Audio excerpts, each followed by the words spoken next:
Students, आज मैं आप लोगों को मेथड्स ऑफ इंटीग्रेशन चैप्टर के अंतर्गत लेसन 4 में बताने जा रहा हूं इंटीग्रेशन बाय पार्शियल फ्रैक्शन। तो इस मेथड से हम लोग रेशनल फंक्शन का इंटीग्रेशन निकालते हैं। तो आप देखिए, मैंने बताया है कि रेशनल फंक्शन क्या होता है। तो rational function is ratio of two polynomials written as px by qx where px and qx are polynomials in x and polynomial qx is not equal to 0, अर्थात डिनोमिनेटर में जो पोलिनोमियल होगा वो 0 नहीं हो सकता है। तो ऐसे रेशनल फंक्शन का हम इंटीग्रेशन कैसे निकालते हैं। तो देखिए, we consider now in rational function px by qx, इसके हम डिग्री को कंसिडर करते हैं। पहले मैं डिग्री बता देता हूँ कि पोलिनोमियल का डिग्री क्या होता है। हालांकि आपने इसे पढ़ा होगा, लेकिन फिर भी मैं बता देता हूँ कि ये देखिए पोलिनोमियल है a इंटू एक्स पे power n plus b into x plus c. तो ये जो n है ये अननोन है और वेरिएबल है, ये कुछ भी नंबर हो सकता है, 1 2 3 4 5 एनी नंबर। तो ये जो नंबर होगा वो कहलाएगा डिग्री ऑफ दिस पोलिनोमियल। तो अब आगे बढ़ते हैं। तो इफ डिग्री ऑफ px, अर्थात नोमिनेटर में जो पोलिनोमियल है उसका degree is less than degree of qx, then rational function is called proper rational function. Otherwise it will be called improper rational function. अर्थात इम्प्रॉपर रेशनल फंक्शन में क्या होगा कि इसका जो डिग्री होगा, मतलब डिनोमिनेटर का जो डिग्री होगा इसके डिग्री के बराबर होगा या इससे कम होगा। तो उस केस में ये जो रेशनल फंक्शन है वो कहलाएगा इम्प्रॉपर रेशनल फंक्शन।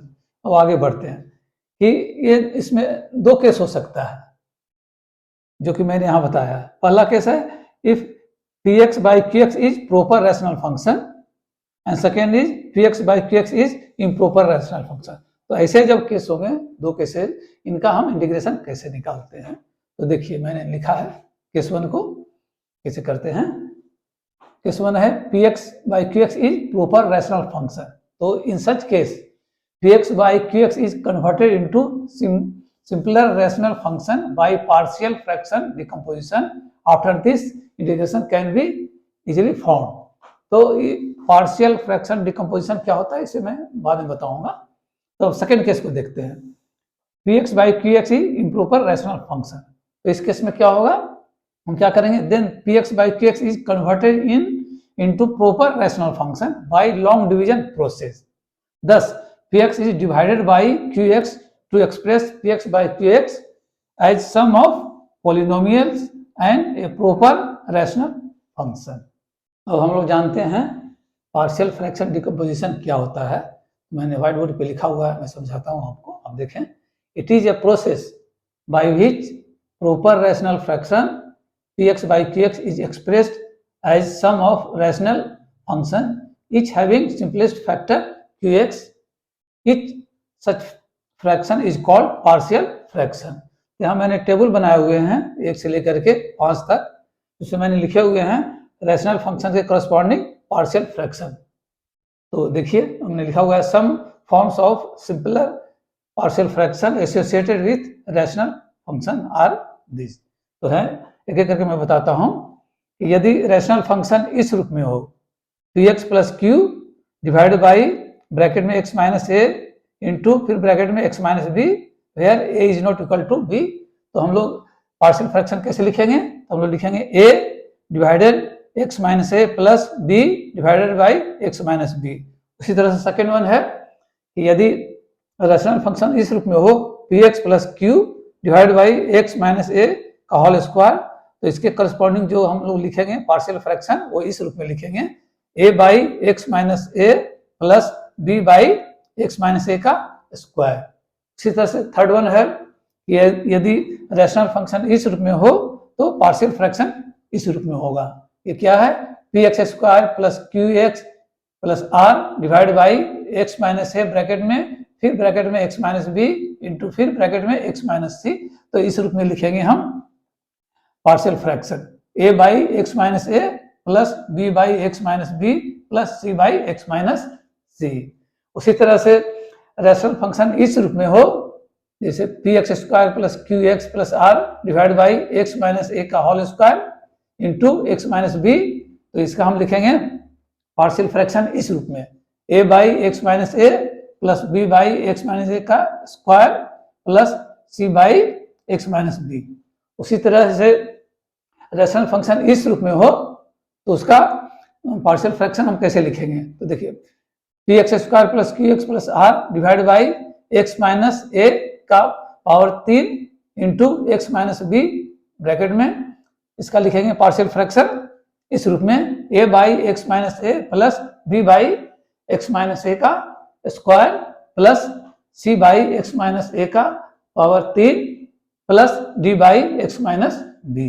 तो ये सारे जो हमने बताए हुए हैं वो फॉर्म्स हैं पार्शियल रेशनल फंक्शन के करस्पॉन्डिंग पार्शियल फ्रैक्शन का। तो अगर इस रूप में होगा इंटीग्रल तो उसे इस रूप में हम लोग लिख करके फिर सिंप्लीफाई करेंगे और तब फिर हम लोग उसका इंटीग्रेशन निकालेंगे। तो यहाँ जो ए बी सी है, a b c d are real number, a b c जो है डी ये सब रियल नंबर्स हैं जिसका हमें वैल्यू निकालना होगा सुटेबली ताकि ये इक्वेशन को सेटिस्फाई करे। तो अब देखिए, अब एक क्वेश्चन सोल्व करके बताते हैं कि इनका हमने कैसे उपयोग किया है। तो क्वेश्चन है evaluate integration of x by x plus 1 bracket फिर ब्रैकेट में एक्स प्लस 2, इसका हमें इंटीग्रेशन निकालना है।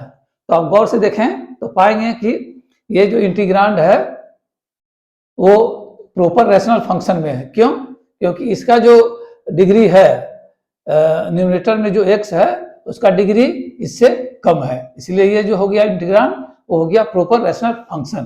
तो इस केस में क्या करेंगे हम लोग करेंगे so we will use form of partial fraction. तो फॉर्म ऑफ पार्शियल फ्रैक्शन का उपयोग करेंगे, तो इसमें हम इसका उपयोग करेंगे। तो इंटीग्रेशन में इंटीग्रांड को इस रूप में पार्शियल फ्रैक्शन में लिखेंगे। तो हमने लिखा है एक्स बाई ब्रैकेट में एक्स प्लस 1 इंटू फिर ब्रैकेट में एक्स प्लस 2।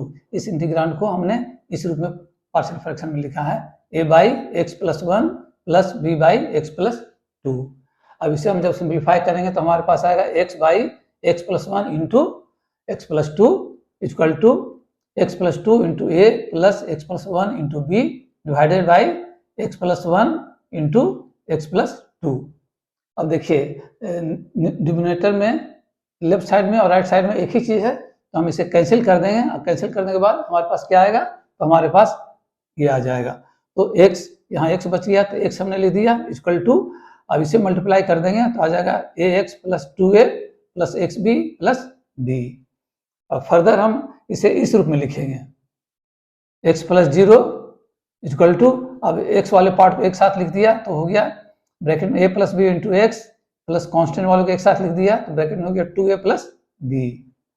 अब देखिए ये जो इक्वेशन है मिला हमें, इसमें हम x के पार्ट को और कांस्टेंट के पार्ट को अलग अलग इक्वेट करेंगे। तो हमने इक्वेट किया, लिखा on equating coefficient of x and constant of both sides. तो हमारे पास ये दो इक्वेशन आ गए, a plus b equal to 1 and 2a plus b equal to 0। अब इसे हम सोल्व करेंगे, तो इसलिए मैंने लिखा on solving equation 1 and 2 we get a equal to -1 and b equal to 2।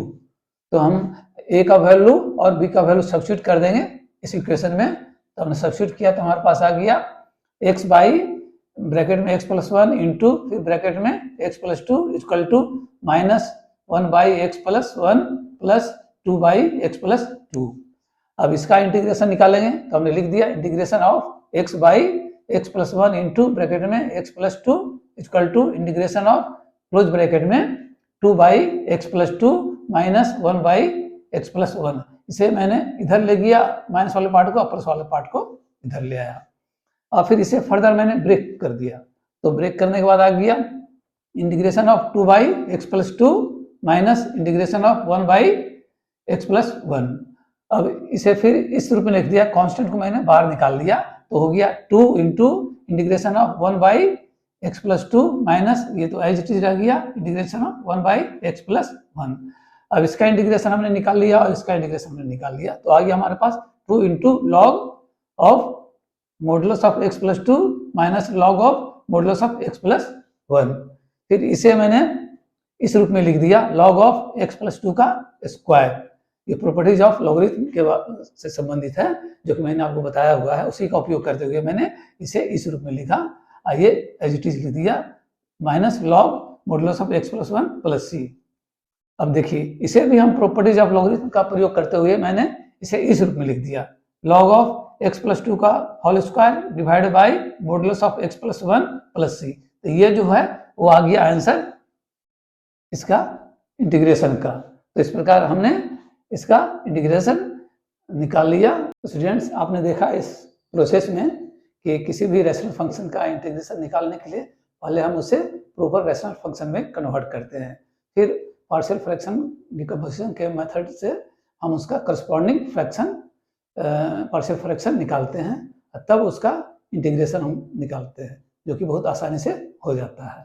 तो इस प्रोसेस को अपनाने से ही आप किसी भी रैशनल फंक्शन का इंटीग्रेशन निकाल सकते हैं।